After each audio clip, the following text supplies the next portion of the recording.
லூக்கா 1ஆம் அதிகாரத்துல 26வது வசனம்.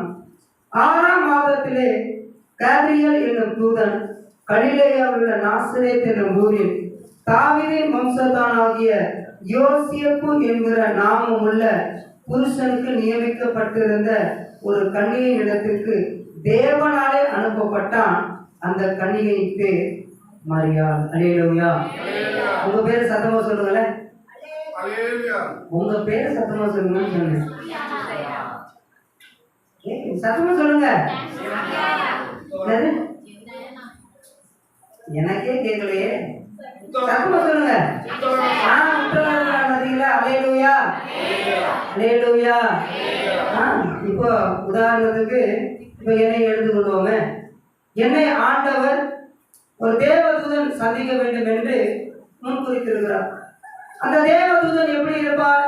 ஊழியக்காரராக இருக்கலாம், சபைக்கு போகிற மக்களாக இருக்கலாம், ஒரு கைப்பிரதியா இருக்கலாம், இல்லையா, ஒரு போஸ்டர், எப்படி வேணும்னாலும் இருக்கலாம். ஆனால் அவர் என்னை எப்படி அடையாளம் காட்டுகிறார்? முனியாண்டிக்கு பிறந்த அருளாந்து, அருளாந்துக்கு பிறந்த சுரேஷ் ராமநாதபுரம் மாவட்டத்தில் பரமக்குடியில் காந்தி காலனியில் 6/308 அந்த வீட்டில் அவன் இருக்கிறான். அவனை போய் நீ என்ன செய், சந்தி அப்படின்னு சொல்லியிருக்கிறார் ஒரு ஊழியக்காரர். ஒரு தேவ மக்களுக்கு ஒரு கைப்பிரதி எதுவாக இருக்கட்டும் தேவன் அனுப்பியிருக்கிறார். அல்லேலூயா. அதே போலதான் உங்களுக்கும். அல்லேலூயா. உங்களிடமும் ஒருவர் வந்து இந்த ஆண்டவரை பற்றி சொல்கிறார்கள் என்றால் அவர்களை தேவன் அனுப்பி இருக்கிறார். அவர்கள் இன்னாருக்கு இன்னார் நியமிக்கப்பட்டிருக்கிறாங்க. அவங்கள போய் என்ன செய், சந்திச்சு என்ன செய்யணும்? கிருபை பெற்றவர்களே வாழ்க. அல்லேலூயா, அல்லேலூயா. உங்களை பார்த்தவங்க அப்படி சொல்லியிருப்பாங்களா? சொல்லியிருக்க மாட்டாங்க, இல்லையா? வந்து ஆண்டவங்களை என்ன செய்கிறார், நேசிக்கிறார் அப்படின்னு சொல்லியிருப்பாங்க. ஏதோ ஒரு காரியத்தை சொல்லியிருப்பாங்க. அல்லேலூயா. அந்த தூதன் எப்படி சொல்றாருன்னா, கிருபை பெற்றவளே வாழ்க, கர்த்தர் உன்னுடனே இருக்கிறார், ஸ்திரீகளுக்குள்ளே நீ ஆசீர்வதிக்கப்பட்டவள் என்றார். அல்லேலூயா. அப்படின்னா உங்க குடும்பத்துல உங்களோட பிறந்தவங்க மத்தியில நீங்க ஆசீர்வதிக்கப்பட்டவங்க. அல்லேலூயா.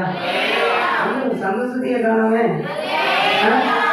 உங்க ஃபேமிலிக்குள்ள உங்களுடைய வம்சத்துல நீங்க யாரா இருக்கிறீங்க? ஆசீர்வதிக்கப்பட்டவங்க. ஏன்? தேவன் உங்களோடு இருக்கிறார். தேவன் உங்களுக்கு எதை கொடுத்திருக்கிறார்? கிருபையை கொடுத்திருக்கிறார். அல்லேலூயா, அல்லேலூயா. அப்புறம் கீழே அவ சொல்றா, அவளோ அவனை கண்டு அவன் வார்த்தையினால் கலங்கி இந்த வாழ்த்துதல் எப்படிப்பட்டதோ என்று சிந்தித்துக் கொண்டிருந்தார். அல்லேலூயா. தேவதூதன் அவளை நோக்கி, மரியாளே பயப்படாதே, நீ தேவனிடத்தில் கிருபை பெற்றார். இதோ நீ கர்ப்பவதியாகி ஒரு குமாரனை பெறுவாய், அவருக்கு இயேசு என்று பெயரிடுவாயாக. அல்லேலூயா, அல்லேலூயா. உங்களுக்கு ஒரு வார்த்தையை கொடுத்திருப்பார். இந்த வார்த்தையின்படி எப்படி நான் வாழ முடியும்? இதெல்லாம் என்னால முடியாது, இப்படி நான் நடந்துக்கிட்டேன்னா சுற்றி இருக்கிறவங்கள என்ன செய்வாங்க? ரொம்ப தவறா புரிஞ்சுக்குவாங்க, தப்பா நினைச்சுக்குவாங்க. நம்மளுக்கு பயம் இருக்கும்ல, பயம் இருக்குமா இருக்காது? இந்த ஆண்டவரை பத்தி சொன்னோம்னா அவங்க என்ன நினைப்பாங்க தெரியலையே. இந்த ஆண்டவருக்காக இந்த காரியத்தை விட்டா என்னுடைய சொந்த பந்தங்கள் என்ன நினைப்பாங்கன்னு தெரியலையே, என்னை தப்பா புரிஞ்சுக்குவாங்களே, என்னை கேவலமா பார்ப்பாங்களே அப்படின்னு நம்மளுக்குள்ள ஒரு இடம் இருக்கும், ஒரு பயம் இருக்கும். அல்லேலூயா. ஆனா அந்த தூதன் சொல்லுகிறார் மரியாளுக்கு, நீ பயப்படாத, நீ ஒரு குமாரனை என்ன செய்வார், பெறுவாய் அப்படின்னு சொல்லியிருக்கிறார். உங்களுக்கு ஒரு ஆசீர்வாதம் கிடைக்கும் அப்படின்னு ஆண்டவர் சொல்லியிருப்பார். அல்லேலூயா. அதற்கு கீழே அவர் பெரியவராய் இருப்பார், உன்னதமானவருடைய குமாரன் எனப்படுவார், கர்த்தராகிய தேவன் அவருடைய பிதாவாகிய தாவீதின் சிங்காசனத்தை அவருக்கு கொடுப்பார், அவர் யாக்கோபின் குடும்பத்தாரை என்றென்றைக்கும் அரசாங்குவார், அவருடைய ராஜ்யத்துக்கு முடிவுறாது என்றான். அதற்கு மரியாள் தேவதூதனை நோக்கி, இது எப்படி ஆகும், புருஷனை அறியேனே என்றார். அல்லேலூயா, அல்லேலூயா. நீங்க ஆண்டவரை கேட்டிருக்கீங்களா? இந்த சத்தியத்தின்படி நான் எப்படி வாழ முடியும்? இப்படி ஒரு வைராக்கியமாக நான் எப்படி வாழ முடியும் அப்படின்னு நம்ம ஆண்டவர்கிட்ட என்ன செஞ்சிருக்கணும், கேட்கணும். அப்படி கேட்கும் பொழுது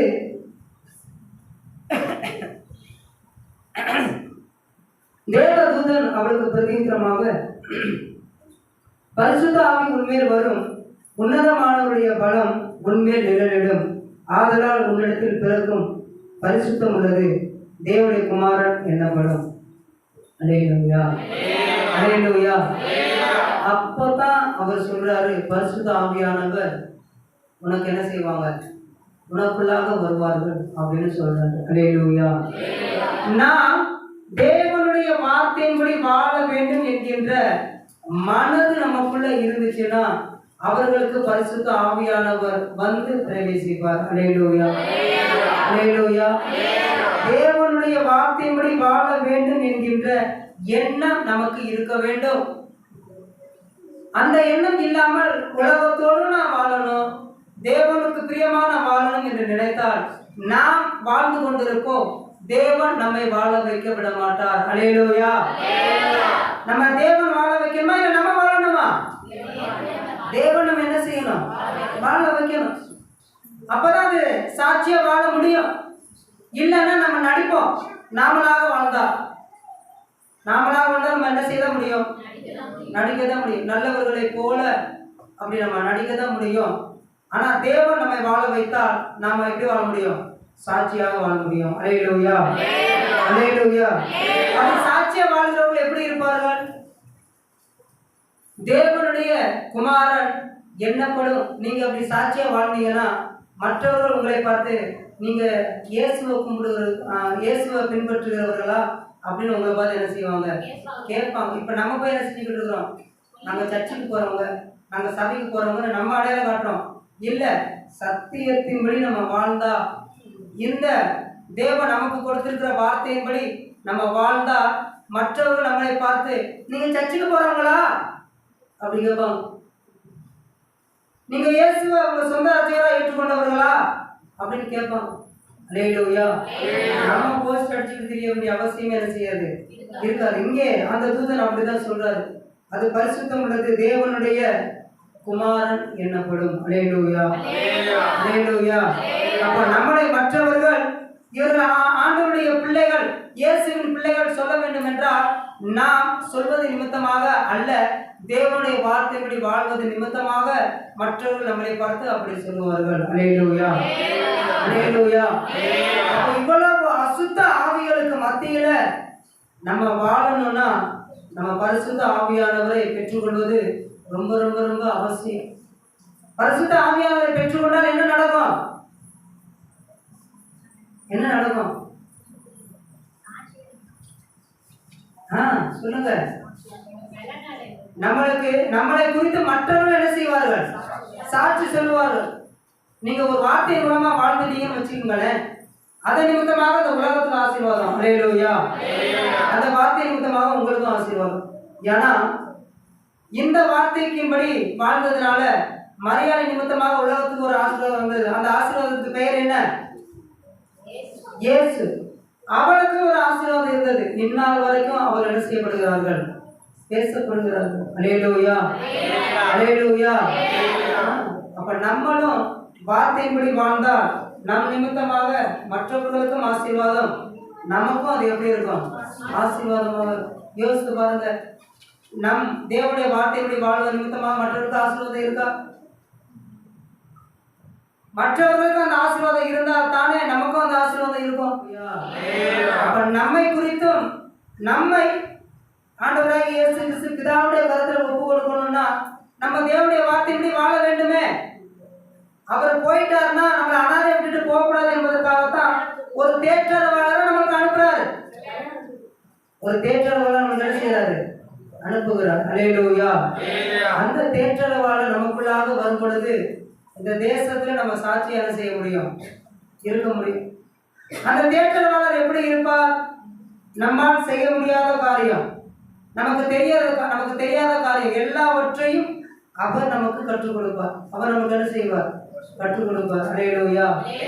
சகல சத்தியத்துக்குள்ளும் அவர் நடத்துவார். பரிசுத்த ஆவியானவரை பெற்றவர்கள் இந்த சத்தியத்துக்கு என்னால கீழ்ப்படிய முடியாதுன்னு என்ன செய்ய முடியாது, சொல்லவே முடியாது. இன்னும் அவர்கள் ரொம்ப வாஞ்சிப்பார்கள், இன்னும் நான் சத்தியத்துல என்ன செய்யணும், நடக்கணும், சத்தியத்துல நடக்கணும் அப்படின்னு தான் சொல்லி தன்னை சத்தியத்தின் வழியிலே அவன் நடத்துவதற்கு முயற்சி செய்வார்கள். அப்படி முயற்சி செய்கிறவர்களுக்கு தான் பரிசுத்த ஆவியானவரை தேவன் கொடுப்பார். ஜெபம் பண்ணிட்டு எனக்கு பரிசுத்த ஆவியானவர் கொடுங்க, பரிசுத்த ஆவியானவர் கொடுங்க இல்ல. நம்ம விரும்பணும், இந்த இந்த வேதத்தின்படி என்னுடைய வாழ்க்கை இருக்கணும், இந்த வேதத்தின்படி என்னுடைய வாழ்க்கை இருக்கணும்.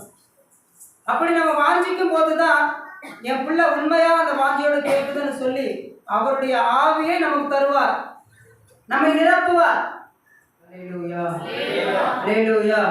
ஆனா இப்ப என்ன நினைக்கிறாங்கன்னா, இந்த அந்நிய பாஷை பேசுனா எல்லாமே நம்மளுக்கு என்ன செஞ்சிடுச்சு, சரியாயிடுச்சுன்னு நினைக்கிறாங்க.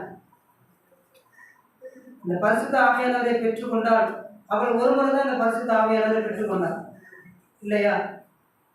பரிசுத்த ஆவியானவர் வருவார், நிழலிடுவார், நீ ஒரு குமாரனை பெறுவாய், அவருக்கு இயேசு என்று என்ன செய்யணும், பெயரிடணும். அவர்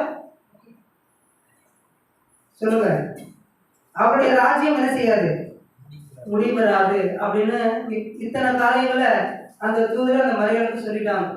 அதற்கு பிறகு அவர் சொன்னதை போல பரிசுத்த ஆவியானவர் மரியாள் மீது வந்திருப்பார்.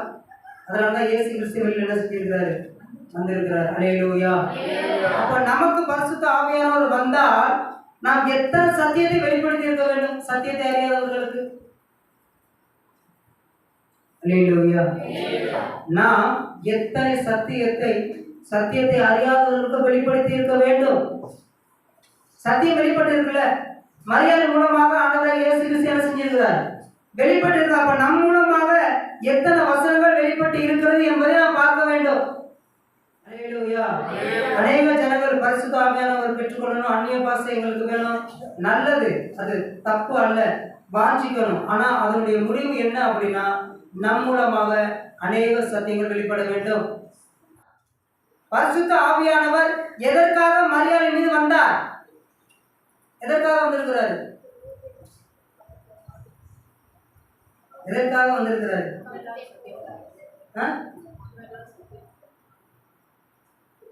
எதற்காக வந்திருக்கிறாரு, நம் பாவங்களை சுமந்து தீர்க்கும் தேவ ஆட்டுக்குட்டியானவர் அவள் மூலமாக இந்த உலகத்துக்கு என்ன செய்யணும், வெளிப்பட வேண்டும். அல்லேலூயா.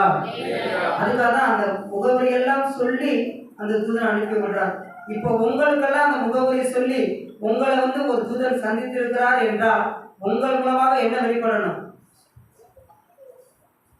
சத்தியம் வெளிப்படணும்ல.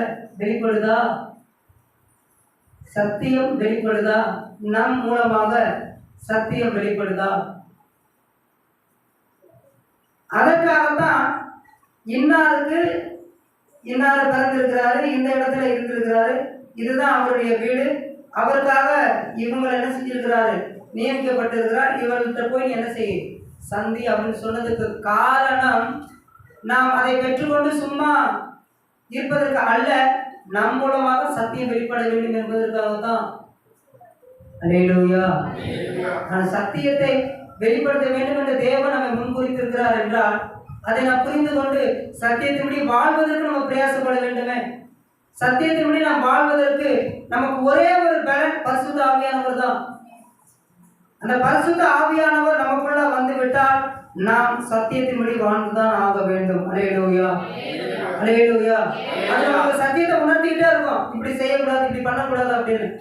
நாம் மீறி நடந்துகிட்டே இருந்தோம்னா அந்த பரிசுத்த ஆவியானவர் பூமியாகி விடுவார், அமைதியாகிடும். சரி, உன் நோக்கத்துக்கு நீ என்ன செஞ்சுக்கிட்டே இரு அப்படின்னு நம்ம நோக்கத்துக்கு விட்டுரும். அதான் ஆண்டவர் சொல்லு, ஆவியை என்ன செய்து போடாதீர்கள், அவித்து போடாதீர்கள். எப்படி ஒரு முறை 2 முறை சத்தியத்தை நமக்குள்ள இருக்கிற பரிசுத்த ஆவியானவர் வெளிப்படுத்திக்கிட்டே இருப்பாரு. நம்ம அதை மீறி நடந்துக்கிட்டே இருக்கோம் அப்படின்னா பரவாயில்லை, இவர்கள் சத்தியத்தில் வாழ்வதற்கு என்ன செய்யலை, பிரியப்படலை, வேண்டாம், அவங்க இஷ்டத்துக்கு என்ன செய்யணும், போகட்டும் அப்படின்னு விட்டு விடுவார். அல்லேலூயா. அப்படி விட்டுட்டாருன்னா என்ன அர்த்தம்,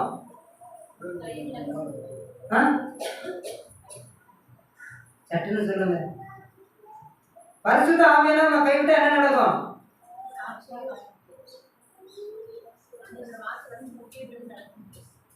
என்ன நடக்கும், நீங்க இல்லையா, பொல்லாத ஆவி வந்துடும். அசுத்த ஆவி நமக்குள்ள என்ன செய்யணும்? வந்துடும். அப்ப நம்மை வேற ஒருவர் கண்ட்ரோல் பண்ணிக்கிட்டே இருப்பார். நம்ம வேற ஒருவர் என்ன செஞ்சுட்டே இருப்பாரு? கண்ட்ரோல் பண்ணுவார். தேவ ஆவியானவர் கண்ட்ரோல் பண்ணி நம்ம சத்தியத்தின் வழியில் நடத்திட்டு இருக்காரு. நம்ம சத்தியத்தில் நடக்க பிரயாசப்படாததுனால அப்போ வேறொரு ஆவிகிட்ட நம்மளை கொடுத்துருவாரு. அந்த ஆவி அதுக்கு எதுவெல்லாம் தோணுதோ அதெல்லாம் என்ன செஞ்சுக்கிட்டே இருக்க சொல்லணும், செஞ்சுக்கிட்டே இருக்க சொல்லணும். நம்மளால அதை மீறி வர முடியாது, செஞ்சுதான் ஆகணும் அப்படிங்கிற ஒரு முடிவுக்கு அதை நம்ம என்ன செஞ்சுட்டு போயிடும், கொண்டுட்டு போயிடும். அல்லேலூயா, அல்லேலூயா. அப்போ பரிசுத்த ஆவியானவர் நமக்குள்ள இருந்தா சத்தியத்தின்படி நம்மளால நடக்க முடியும். சத்தியத்தின்படி நம்ம நடந்தோம்னா நம்ம சாட்சியா தான் இருப்போம், சத்தியத்தை வெளிப்படுத்துவோம். அவங்க உண்மையெல்லாம் பேசுவாங்க, அவங்க யாரை குறித்தும் குறை சொல்ல மாட்டார்கள். அவர்கள் எல்லாரும் மீது அன்பாக இருப்பாங்க, எல்லாரும் விசாரிப்பாங்க, எல்லாரும் போய் பார்ப்பாங்க. ஏதாவது ஒரு கஷ்டம்னு சொன்னா அவர்களால் செய்ய முடியுதோ இல்லையோ, ஆனா உடனடியாக வந்து அவங்க என்ன செய்வாங்க, பார்ப்பாங்க. இதுதான் நம்மளை குறித்ததான சாட்சி. நம்மை குறித்து அப்படி யாராவது சொல்றாங்களா, நாம் நிதானிக்க வேண்டும். அல்லேலூயா, அல்லேலூயா. அப்படி இல்லைன்னா நமக்குள்ள இருக்கிற பரிசுத்த ஆவியானவரை நாம் அவித்து போட்டு இருக்கிறோம். பரிசுத்த ஆவியானவரை நாம் பெற்றுக்கொண்டால் வெப்பம் நம்மளுக்கு இருக்காது, கூச்சம் நம்மளுக்கு இருக்காது. எந்த நேரத்தில் அவரை நினைச்சுக்கிட்டே இருப்போம், துதிச்சுக்கிட்டே இருப்போம். யார் பாடுறாங்க, யார் இருக்கிறாங்க, யார் நடத்துறாங்க இல்லை, நான் என் தேவனை என்ன செய்யணும், துதிக்கணும். நான் என் தேவனுக்காக என்ன செய்யணும், வாழ வேண்டும். அந்த உணர்வு நம்மளுக்கு எப்போது இருந்துகிட்டே இருக்கும். அல்லேலூயா, அல்லேலூயா. அந்த உணர்வு நம்மளுக்கு இருந்துச்சுன்னா, அந்த உணர்வு நம்மளுக்கு இருந்துச்சுன்னா நமக்குள்ள இருக்கிற பரிசுத்த ஆவியானவர் நம்மை சத்தியத்தின்படி நடத்திக்கிட்டே இருக்கிறார். நம்ம அப்படி சத்தியத்தில் போவது நிமித்தமாக நம் மூலமாக நமக்கும் ஆசீர்வாதம், நம்முடைய குடும்பத்தாருக்கும் நம்முடைய தேசத்துக்கு எப்படி இருக்கும், ஆசீர்வாதமாக இருக்கும்னு நம்ம நம்பலாம். ஆனால் நமக்குள்ள இருக்கிற அந்த பரிசுத்த ஆவியானவர் நம்மளை சத்தியத்தின்படி நடத்தாம வேறொரு ஆவியானவர் நம் இஷ்டத்தின்படி தாறுமாறான ஆவி. தாறுமாறான உங்களுக்கு தெரியல, வண்டியை எப்படி ஓட்டிட்டு வராங்க பாரு, இந்த பிரதர் தெரியும், நீதி பிரதர் தெரியும். தாறுமாறா என்ன செஞ்சுட்டு வரான்னு என்னது, அவங்க குடிச்சிட்டு எப்படி ஓடுவாங்க, இந்த ரோட்டவே என்ன செஞ்சுட்டு போவாங்க. அந்த மாதிரி அப்படி ஒரு நிலை இல்லாம போறது மாதிரி நம்ம நடக்க மாட்டோம். நமக்குள்ள இருக்கிற ஆவி நம்ம என்ன செய்ய ஆரம்பிக்கும், நடத்த ஆரம்பிக்கும். ஏன் அந்த ஆவி நம்மளை நடத்துது? ஏன்னா அதுக்கு விருப்பமான கிரியைகள் நம்ம இடத்துல என்ன செய்யுது, இருப்பதனால அந்த ஆவி நம்மளை வந்து ஆளுகை சேர்ந்து அப்படி நடத்தி கொண்டு இருக்கிறது. அல்லேலூயா, அல்லேலூயா. அந்த அசுத்த ஆவிக்கு அவ்வளவு பலன் இருந்துச்சுன்னா அப்போ பரிசுத்த ஆவியானவருக்கு எவ்வளவு பலன் இருக்கும், கொஞ்சம் சிந்திச்சு பாருங்களேன். தாறுமாறின ஆவியை பெற்றவர்கள் தாறுமாற நடக்கிறாங்களா இல்லையா, சொல்லுங்க, நடக்கிறாங்கல்ல. அப்ப பரிசுத்த ஆவியானவரை பெற்றவர்கள் பரிசுத்த ஆவியானவர் போல நடக்க வேண்டுமே, நடக்கணுமா இல்லையா? அப்ப அங்கேயே நடக்க முடியல. பரிசுத்த ஆவியானவரை பெற்றுக்கொண்டவர்கள் பரிசுத்த ஆவியானவரை பெற்றுக்கொண்டவர்களை போலவே நம்ம என்ன செய்யணும், நடக்கணும். அசுத்த ஆவி யாரை பிடித்து இருக்கிறதோ அவர்கள் எது பிடித்திருக்கோ அது பேசித்தனத்தின் ஆவி பிடிச்சிருக்கா, அவங்க அது மாதிரி தான் நடக்கிறாங்க. பொய்யின் ஆவி பிடிச்சிருக்கா, அவங்க அது மாதிரி தான் நடக்கிறாங்க. வேற என்ன ஆவி, தூக்கத்தின் ஆவி பிடிச்சிருக்கா, அவங்க அப்படிதான் இருக்கிறாங்க. செவிலியின் ஆவி பிடிச்சிருக்கிறா, அவங்க அப்படிதான் இருக்கிறாங்க. ஆனா பரிசுத்த ஆவியானவரை பெற்றுக்கொண்டவர்கள் மட்டும் பரிசுத்த ஆவியானவரை போல என்ன செய்யறது இல்லை, இருக்கிறது இல்லை. அல்லேலூயா. அதற்கு காரணம் என்னன்னா, ஆரம்பத்துல தேவனுடைய வார்த்தையின்படி நான் வாழ வேண்டும் என்ற அந்த வாஞ்சியோடு வந்தவர்கள் நாட்கள் போக போக போக போக அந்த வாஞ்சியை கொஞ்சம் கொஞ்சமா குறைய குறைய குறைய கொஞ்சம் கொஞ்சமா தேவ ஆவியானவர் நம்மள்ட்ட என்ன செஞ்சுக்கிட்டே இருப்பாரு, இருந்து போய்கிட்டே இருப்பாரு. அல்லேலூயா, அல்லேலூயா. அப்ப நான் தேவனிடத்துல கிருபை பெற்றிருக்கிறோம். நீங்க தேவனிடத்துல என்ன பெற்றிருக்கிறீங்க, சந்தேகம் இல்லாம சொல்லுங்க. சீசர்களை ஆண்டவர் அனுப்புறாரு, 2 பேரை நீங்க என்ன செய்யுங்க, போங்க. போகும்போது யார் அதற்கு பாத்திரமானா இருக்கிறானோ அவன் வீட்டை விசாரித்து அவன் வீட்டில் போய் நீங்க என்ன செய்யுங்க, தங்குங்க. அந்த வீட்டுக்கு போகும்போது என்ன செய்யணும், அந்த வீட்டை நீங்க என்ன செய்யுங்க, ஆசீர்வதிங்க அப்படின்னு சொல்றாரு. அல்லேலூயா, அல்லேலூயா. இந்த சத்திரக்குடியில ஆண்டவருக்கு பயந்து நடக்கிற பிள்ளைகள் யாராவது இருக்கிறாங்களா அப்படின்னு வெளியூர்ல இருந்து யாராவது வந்து கேட்டாங்கன்னா நம்ம பேரை என்ன செய்யணும்? சொல்லணும். சொல்லுவாங்களா? சொல்லுவாங்களா? சொல்லணும். சர்ச்சுக்கு போகிறவங்கள இந்த பொருளை வச்சுக்கணுங்க, யார்கிட்ட கொடுக்கலான்னு எனக்கு தெரியலையே, இந்தா அவங்களுக்கு கொடுங்க, அவங்க நீங்கள் எப்படி கொடுக்குறீங்களோ அப்படியே என்ன செஞ்சுக்குவாங்க, வச்சிருப்பாங்க அப்படிங்கிற பேர் எடுக்கணும். அல்லேலூயா, அல்லேலூயா. ஒரு ரூபா பணமாக இருந்தாலும் அதை அடுத்தவங்கன்னா திருப்பி அதை என்ன செஞ்சிடணும்?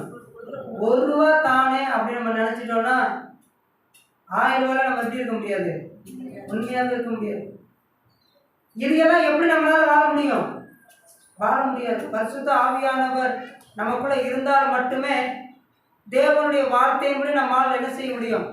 வாழ முடியும். நம்ம அந்நிய பாஷையில் பேசுவது தவறு அல்ல. அதோடு கூட மட்டும் நம்ம என்ன செஞ்சிடறோம்? நிறுத்திடும். அதற்கு அடுத்தது என்ன? தேவனுடைய சத்தியத்தின்படி நம்ம என்ன செய்யணும்? வாழணும். அநேகர் ஒரு சபையே ஒரு கூட்டமே இருக்கிறாங்க. இவங்க பரிசுத்த ஆவியில நிரம்பி பேசுறாங்க. ஆனா சபையில இருக்கும்போது மட்டும்தான் பேசுறாங்க. அதற்கு வெளியில வந்ததுக்கு பிறகு எப்படி நடந்துக்கிறாங்களோ அப்படியே தான் இவங்க செய்யறாங்க, இருக்கிறாங்க. அப்ப என்ன இவங்க பரிசுத்த ஆவியில நிரம்புறாங்க? அவர்களும் வேதத்தை படித்திருக்கிறார்கள். பரிசுத்த ஆவியானவரை பெற்றுக்கொண்டதற்கு பின்பு நீங்கள் பலன் அடைந்து எல்லா இடத்துலையும் எப்படி இருப்பீங்க? சாட்சிகளா இருப்பீர்கள் அப்படின்னு அந்த வசனம் சொல்லுது. அதை பிடித்து கொண்டு இவர்கள் என்ன சாட்சியா இருக்கிறாங்க, ஆனா சபையில மட்டும் என்ன செய்யறாங்க? நிரம்பி பேசுறாங்களே அப்படின்னு மற்றவங்க கேட்டு அவர்கள் இந்த அந்நிய பாஷை இது எல்லாம் பொய்ன்னு நினைக்கிற அளவுக்கு நம்மளை பார்த்து அவங்க நடந்துக்கிறாங்க. இப்ப யாருக்கு தண்டனை வரும்? நமக்கு தானே. யார் இடலா இருக்கிறார்களோ அவர்களுக்கு என்ன ஐயோ அப்படின்னு சொல்லியிருக்கிறாரு. அப்ப நம்ம ஒருவர் இடறி போவதற்கு காரணமா இருந்தோம்னா நமக்கு ஐயோ தானே. இந்த உணர்வை எல்லாம் கொடுப்பது யாரு? பரிசுத்த ஆவியானவர் தான் கொடுப்பார்.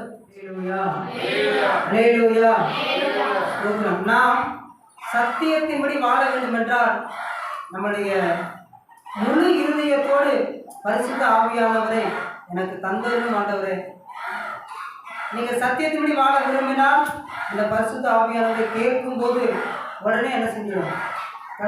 பெற்றுக்கொண்டதுக்கு பின்பு அதை நம்ம என்ன செய்யணும்? இப்போ ஒரு திரி எரிந்துகிட்டு இருக்குன்னா அதை அணைய போகும்போது நம்ம என்ன செய்யணும்? எண்ணெய் ஊற்றணும் இல்லையா?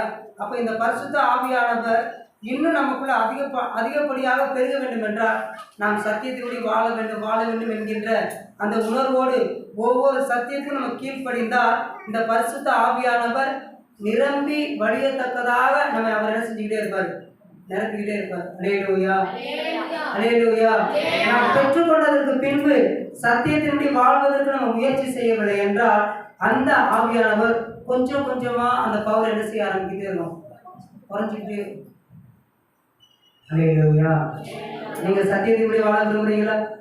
எத்தனை பேர் வாழ விரும்புறீங்க? உங்களை பார்க்கும் பொழுது சத்தியத்தை மற்றவர்கள் என்ன செய்யணும்? அறிந்து கொள்ளணும். சத்தியத்தை மற்றவர்கள் என்ன செய்யணும்? அறிந்து கொள்ளணும். அந்த அளவுக்கு நீங்க வாழ வேண்டும் என்று நினைத்தால் இப்போ நீங்க ஜெபிக்கும் போதும் கூட இந்த பரிசுத்த ஆவியானவர் உங்களை வந்து என்ன செய்வார்? நிரப்புவார். அல்லேலூயா, அல்லேலூயா. வாழ முயற்சி செய்யாதவர்களுக்கு அது தேவையில்லை தானே. சத்தியத்தின்படி வாழ விருப்பம் இல்லாதவர்களுக்கு அது என்ன இல்லை? தேவையில்லை. அது நம்ம கேட்க வேண்டிய அவசியம் இல்லை. ஆனால் சத்தியத்தின்படி நான் வாழ்ந்துதான் ஆக வேண்டும். எதற்காக நான் சத்தியத்தின்படி வாழ வேண்டும்? என்னுடைய 4ஆம் தலைமுறை மட்டும் இந்த ஆசீர்வாதத்தை என் பிள்ளைகள் என்ன செய்யணும்? சுதந்திரித்துக் கொள்ளணும். நானும் அந்த ஆசீர்வாதத்தை பெற்றுக்கொள்ள வேண்டும். அதற்கு ஒரே ஒரு வழி என்ன அப்படின்னா இந்த பரிசுத்த ஆவியானவரை தாகத்தோடு கேட்பதும் பெற்றுக்கொள்வதும் தான். அல்லேலூயா. கிருபை பெற்றவளே நீ வாழ்க, நீ ஒரு குமாரனை பெறுவாய். அவர் யாக்கோபு அவருடைய ராஜ்யம் எப்படிப்பட்டதாக இருக்கும்? முடிவில்லாததாக இருக்கும். அல்லேலூயா. இதை அப்படியே நமக்கு அப்ளை பண்ணிக்கிறோம். நான் கிருபை பெற்றவள், நான் கிருபை பெற்றவள், நான் என்னிடத்திலிருந்து வெளிப்படுவது எல்லாமே சத்தியமாகத்தான் இருக்கும். அந்த சத்தியம் என் சந்ததிக்கும் ஆசீர்வாதமாக இருக்கும். எனக்கும் அது எப்படி இருக்கும்? ஆசீர்வாதமாக இருக்கும். அல்லேலூயா. இந்த சிந்தனை நமக்குள்ள இருந்தால் பரிசுத்த ஆவியானவர் நம்மை நிரப்புவதற்கு எந்த தடையுமே இல்லை. அல்லேலூயா. அல்லேலூயா. மனதால் படிக்கும்போது